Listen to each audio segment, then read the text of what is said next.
What's good, everybody? So today I got my man Jason in the chair, and we're gonna do a little faded mohawk on him, prepping the hair first by combing it down, and then we're gonna come in with clipper over comb just to knock out any bulk that's kind of hanging over, just to prep ourselves for this fade.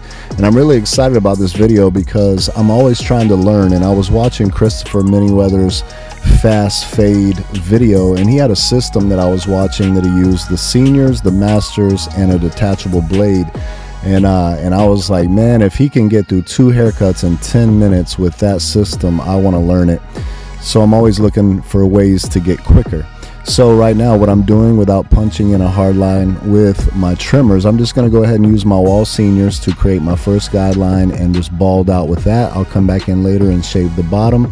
However, we're just going to go ahead and set that first area. Then fully open, I'm creating my second guideline, and then we'll close it halfway and drop a little bit lower to blend that in better. But if we need to knock out the bottom line with it closed, then we'll just close it up. However, we did have it closed when we were balding out, so it's pretty easy to get that line out. There again, it's pretty much blended right now as far as that first panel, and then we can bald out the bottom later with our shaver, no big deal. So next we're going to come in with the master fully open, and we're going to go through the same process, fully open, halfway, and if we need to close it all the way, or maybe even have it like a quarter open to take out that bottom line to blend right into the seniors, then that's what we'll do. So what's cool about this technique though is that when you have 3 separate clippers all kind of set already, you can just turn around, grab them, and go to work, which makes it cool. I know a lot of people don't have maybe seniors and masters and detachable blades. However, if you do, man, I'm really loving this technique, and it's something I wanted to show you guys, and it's something I think I'm going to do a couple videos on, just to kind of show how you can use it on different haircuts.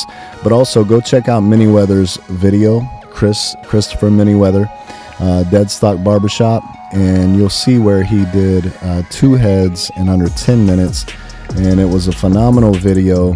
Much props to Christopher Manyweather with Dead Stock Barbershop. And man, I had to hit him up and say, hey, was that a 1.5 blade, a master 0, and a regular senior blade? And he was like, yes. So anyway, so now there again, I'm jumping into the 1.5 detachable blade. I'm using my Ostra Octanes here, and I'm just kind of floating it off the top of the head.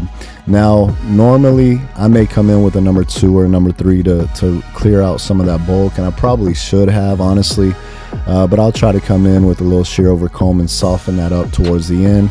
However, honestly, after watching the video, I wish I would have taken number 2 or 3 blade or guard, whatever, in that area, and just kind of blended that harder line, that darker line up top a little bit better. But once I come in and basically create that shape and blend in with that 1.5, then I'll put a 0 guard on my masters, and then I'll come in first open. If I can hit anything, then I'll just try to blend right into that 1.5 detachable blade that we use with that 0 on my masters. But then I'll close it as needed, halfway, and then maybe like a quarter of the way closed to knock out that remaining dark area. But I'm telling you what, guys, I'm loving this technique, man. And for me, I've been cutting hair for 28 years, so it's definitely one of those things that you just get to a point where you get bored, and you're always looking for a different technique or system, and whenever you find that and you start using it, it just brings new life, man. It brings new excitement into the shop and into your cutting experience. So yeah, man, I'm really loving it. Once again, shout out to Christopher Manyweather, man. Dope concept. And I've found that whenever I am in a rush and I need to speed things up a little bit, this actually works really well for me. And there again, some people, you have different systems or whatever. You got to find what works best for you. But for me, I really enjoyed this system. So now I'm going to close that thing up all the way, or maybe not all the way, but like maybe just a little open, like a quarter open. And then I'll just tap out any little dark spots that I see. And as you guys know, a lot of times I like to lay the foundation first, and then I'll come in later and do some detail work. But man, there's not a whole lot of detail work that needs to be done in the fade area. whenever you use this system. I mean, it's pretty dope.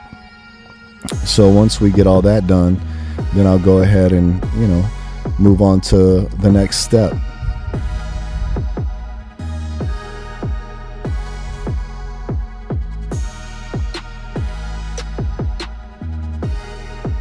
Alright, so the next step for me was just go ahead and bald out the bottom.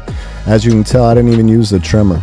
I just turned my my shavers in a way, and I flick down. When you flick down, you know, going with the grain, you don't cut as much hair as you would going with the grain. So at the bottom of that fade, I flick down, and then I'll go ahead and flick up, you know, towards the bottom to fade into the area that I flicked down.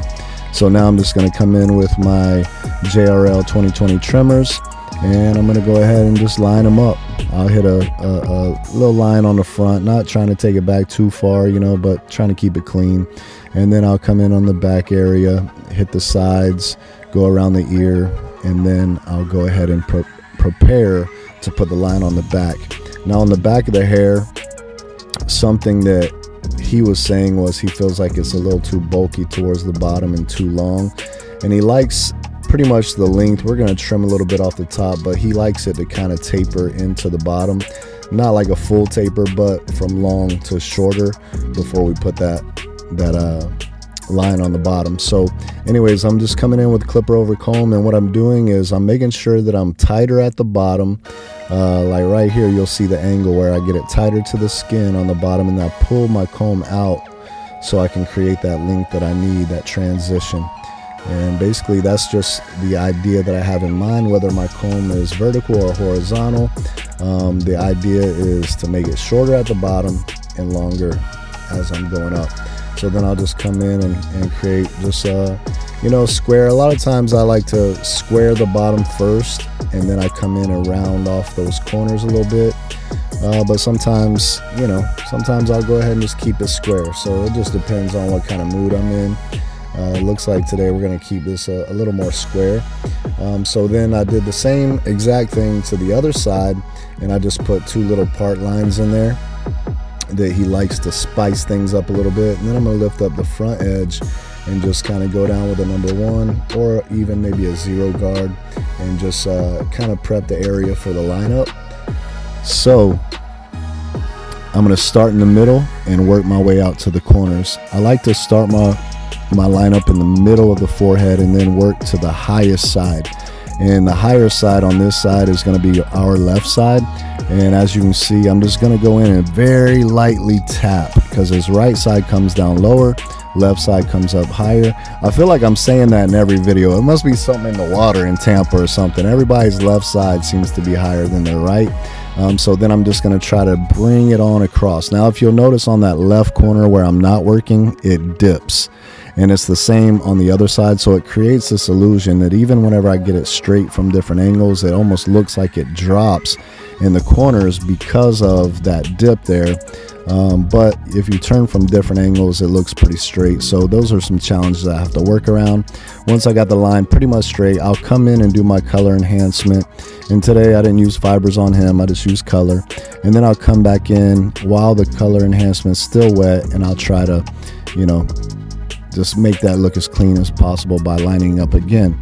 Now, if there's any overspray from where I put color on that front line there, I'll go ahead and just come in and clean out those parts that I created, so that way there's, you know, it doesn't dry and get stuck in those lines. So now I come in, I do a clipper over finger. As you know, that's my technique. Been doing that for years because I broke my hand, and that's just what I had to do. So and I like it. But anyway, so I'll start out in the middle, just going section after section, and then I'll go ahead and start working those corners, you know, and basically we'll get the corners situated. Same thing I do on this side, I'll do on the other side, and that'll pretty much knock down the length that we're looking for. Alright, so now I wanted to show you this technique that I use on the beard. He wants to keep the chin area longer, but he wants the you know, the back corner and the sides of his beard to be shorter. So in order to make that transition, I'll lay my comb flat against the back part of his chin, closer to his ear, and then as I get closer to, say, the chin area, I'm pulling that comb out, so that way we can transition from short to long, and I'll do that on each side just to make sure that we get it symmetrical. So there again, the back part of my comb, where closer to my hand holding the comb, was real tight up against the skin and towards his chin. I just pulled it out so I can create that faded transition look. Then I'll come in with a number 1 in the area that I had the comb real tight to the skin, and I'll just clean that up, making sure it's kind of blending into the area we faded with the comb. Then I'll put a 0 on there and start, working in the sideburn area to fade that out. And obviously I'll take the 0 off, open up my blade, and then I'll just close it as needed as I'm working towards the temple area, at the top of the beard there in the sideburn area, to bald it out. And then once that's all faded in, we'll come in and get it lined up. Once we line it up, I'll go ahead and put the color enhancement on the beard just to make it look fuller and give it nice sharp lines.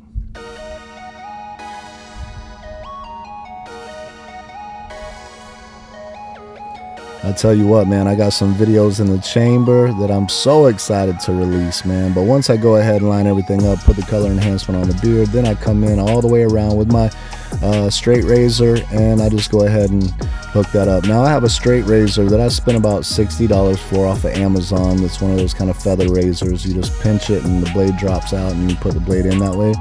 However, I found this one with the wooden handle, same exact one basically, with the wooden handle at Sally's for like $25. So if you're looking for a new razor, jump on that. They're dope. So now, as you know, I just come in and I do detail work with my shears, and I'm just looking for any dark spots to tap and make sure we blend any lines in. Then I'm gonna come in and throw some gel in his hair and make sure we get them curls popping, looking good, And anyways, man, yeah, so this is the finished cut. Like I said, I should have cleaned up that side a little bit better in that bridle ridge area, but I think it's looking pretty good overall. Tell me what you think about it. Boom, that's it. Until next time, God bless you guys. If you are not following me on Instagram, you can do that at S.Craft_blends with a Z. God bless you guys. Till next time, peace.